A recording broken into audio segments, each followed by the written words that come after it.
Hello बच्चों, मेरी किताब चैनल पर आप सभी का बहुत बहुत स्वागत है। कैसे हैं आप सभी? अपना ध्यान रखना और अच्छी तरह से पढ़ाई करना। पिछले पाठ में हमने कबीरदास जी की लिखी साखी पर चर्चा की थी। आज हम साखी के अगले दोहे पर चर्चा करते हैं।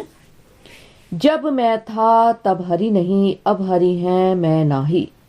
सब अंधियारा मिटी गया, जब दीपक देखा माही। शब्दार्थ: मैं मतलब अहम, हरि भगवान, नाही नहीं। बच्चों, हमने आपको बताया था कि जब भी हम कोई भावार्थ लिखते हैं या हमारी परीक्षाओं में प्रश्न आता है कि इसका भावार्थ लिखो, इस दोहे की समीक्षा कीजिए, तो आप सबसे पहले प्रसंग लिखेंगे, फिर व्याख्या और फिर विशेष। ये तीनों चीजें आपको याद रखनी है। तो अब इसका जो प्रसंग है वो है: प्रस्तुत साखी कवि कबीर द्वारा लिखी गई हैं या द्वारा रचित हैं। इसमें कवि ने ज्ञान के महत्व को बताया है। अब इसकी व्याख्या या भावार्थ है: कबीर दास जी कहते हैं कि जब तक मेरे अंदर अहम का भाव था, यानी कि घमंड का भाव था, जब मुझे केवल ये लगता था कि जो हूं बस मैं ही हूं, मेरे अलावा और कोई दुनिया में, इस संसार में नहीं है, तब तक मेरे पास ईश्वर नहीं थे, मेरे भगवान नहीं थे। अब जब ईश्वर हैं तब मेरा अहम खत्म हो चुका है, यानी कि अब मेरे अंदर घमंड नहीं रहा। जब ज्ञान का दीपक जलता है तब सभी प्रकार का अंधेरा मिट जाता है। ज्ञान के आगमन के साथ मन का अहंकार भी खत्म हो जाता है और परमात्मा से मिलन हो जाता है। ठीक है बच्चों, अब इसके विशेष पर आते हैं। विशेष लिखेंगे हम। नंबर 1 लिखेंगे, मैं शब्द अहम का सूचक है।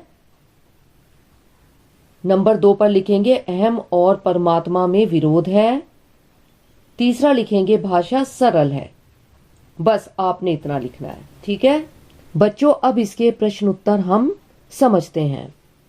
पहला प्रश्न है, मैं से क्या तात्पर्य है? उत्तर: मैं से तात्पर्य है व्यक्ति का अहम, यानी कि अहंकार, यानी कि उसका घमंड। प्रश्न 2, मैं के होने से व्यक्ति को क्या हानि होती है? उत्तर: मैं अर्थात अहंकार होने से व्यक्ति ईश्वर से दूर हो जाता है, क्योंकि जहां पर अहंकार होता है वहां पर ईश्वर रह ही नहीं सकते, दोनों साथ साथ नहीं रह सकते। तीसरा प्रश्न है, अब हरि है मैं नाही का क्या मतलब है? इसका मतलब यह है कि जब व्यक्ति का साक्षात्कार परमात्मा के साथ हो जाता है तब व्यक्ति का अहम समाप्त हो जाता है। चौथा प्रश्न है, अंधियारा सब मिटी गया का क्या अर्थ है? यह कैसे मिटा? उत्तर: अंधियारा अज्ञान का प्रतीक है। अंधकार तब मिटता है जब ज्ञान का प्रकाश फैल जाता है। ज्ञान का दीपक मन के अंधकार को मिटा देता है। प्रश्न 5, दीपक किसका प्रतीक है? यह क्या करता है? उत्तर: दीपक ज्ञान का प्रतीक है। ज्ञान का दीपक मन के अज्ञान यानी कि अंधकार को मिटाकर ज्ञान का प्रकाश फैला देता है। बढ़ते हैं अगली साखी की ओर। सुखिया सब संसार है, खाए अरु सोवे, दुखिया दास कबीर है, जागे अरु रोवे। शब्दार्थ: अरु और दुखिया दुख, संसार ये दुनिया। प्रसंग लिखेंगे पहले, जैसे कि आपको पहले भी बताया है। सबसे पहले प्रसंग लिखेंगे। प्रसंग है, यह साखी हमारी पाठ्य पुस्तक स्पर्श के कबीरदास जी द्वारा रचित पाठ साखी से ली गई है। इसके रचयिता कबीरदास जी हैं। आप इसको साधारण शब्दों में भी लिख सकते हैं बच्चों, जैसा कि हमने पाठ में आपको बताया है। इसके बाद हमारा आएगा भावार्थ। कबीरदास कहते हैं कि यह सारा संसार सुखी है क्योंकि यह खाता है और सो जाता है। इसे किसी प्रकार की कोई चिंता नहीं है और ना ही इसको किसी तरह की कोई चिंता और फिक्र सताती है। इन सब में सबसे ज्यादा दुखी कबीरदास है, जो जागता है और रोता रहता है। कहने का भाव यह है कि सांसारिक भोगों में लगे रहने वाले व्यक्ति तो सुखपूर्वक रहते हैं, और जो प्रभु वियोग में व्याकुल रहते हैं, जो प्रभु को, जो ईश्वर को याद करते रहते हैं, वे जागते रहते हैं और संसार की दशा देखकर रोते रहते हैं। विचारक या चिंतक सुख की नींद नहीं सो सकता। अर्थात बच्चों, इसका कहने का तात्पर्य है कि जो अधिक चिंता करता है, जो संसार के बारे में सोचता है, जो लोगों के गरीबी के बारे में सोचता है, उनके सुख दुख के बारे में सोचता है, उस व्यक्ति को नींद बिल्कुल नहीं आती है। वही कबीरदास जी ने इस दोहे में, इस साखी में बताया है। विशेष की तरफ बढ़ेंगे। विशेष में आएगा नंबर 1 पर विरही की मनोदशा का चित्रण किया गया है। नंबर 2 पर आएगा सब संसार दुखिया दास में अनुप्रास अलंकार है। ये हम बच्चों आपको आगे बताएंगे, आगे समझाएंगे। सदुक कड़ी भाषा का प्रयोग किया गया है। भाषा बहुत सरल है। कबीरदास जी ने संसार के दुख और सुख के विषय में बताया है। अब इसके प्रश्न उत्तरों पर चर्चा करते हैं। प्रश्न है, सुखिया सब संसार है, कौन कैसे सुखी है? उत्तर, कवि के अनुसार संसार के सब लोग सुखी हैं क्योंकि वे अज्ञान के वशीभूत होकर भोग विलास में लगे हुए हैं। वे खा पीकर मौज मस्ती करते हैं और सो जाते हैं।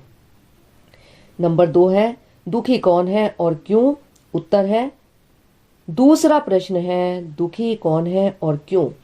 उत्तर है, दुखी कबीरदास जी हैं क्योंकि उन्हें ज्ञान प्राप्त हो चुका है, अतः वे संसार की वास्तविकता को जान गए हैं। वे संसार की दशा देखकर दुखी रहते हैं। नंबर 3 प्रश्न है। प्रश्न 3 है, कबीर स्वयं को क्या बताते हैं और क्यों? उत्तर, कबीर स्वयं को दास बताते हैं क्योंकि वे ईश्वर को सबसे शक्तिशाली मानते हैं और स्वयं को उसी शक्ति का दास मानते हैं। प्रश्न 4, कबीर जागते हैं और रोते हैं, क्यों? उत्तर, कबीर के जागने का मतलब है ईश्वर संबंधी ज्ञान का होना। वे ईश्वर को भली भांति समझ गए हैं। संसार अज्ञान के वशीभूत है, अतः कबीर उसकी दशा देखकर उनकी हालत पर रोते हैं। प्रश्न 5, कबीर में और संसार में क्या अंतर है? उत्तर, कबीर को ज्ञान प्राप्त हो गया है जबकि संसार अज्ञान के अंधकार में फंसा है। दूसरा अंतर यह है कि कबीर दुखी है और संसार सुखी, पर यह सुख तत्कालिक है। यानी कि बच्चों, इसका अर्थ यह है कि संसार निश्चित नहीं है। जिस व्यक्ति का जन्म होता है उसकी मृत्यु निश्चित है। सुख दुख आते जाते रहते हैं। हमें इन पर प्रसन्न नहीं होना चाहिए। हमें ईश्वर की भक्ति करनी चाहिए। हमें ईश्वर को सर्वोपरि मानना चाहिए। इसीलिए कबीरदास जी ने इस साखी के अंदर संसार और ईश्वर के विषय में बताया है। बच्चों, आज जो हमने साखी पढ़ी है वह आप कई बार सुनिए, आपको सरलता से याद हो जाएंगी। यदि आपका पाठ से संबंधित किसी भी प्रकार का कोई प्रश्न है या आपको कठिनाई आ रही है तो आप कमेंट करके हमें बता सकते हैं। हम आपको समझाएंगे और आपकी शंका का निवारण करेंगे। तब तक के लिए बच्चों अपना ध्यान रखिए, अपनी सेहत का ध्यान रखिए और खूब अच्छे से पढ़ाई कीजिए। अगले पाठ में आपसे फिर मिलेंगे। तब तक के लिए गुड बाय, टेक केयर।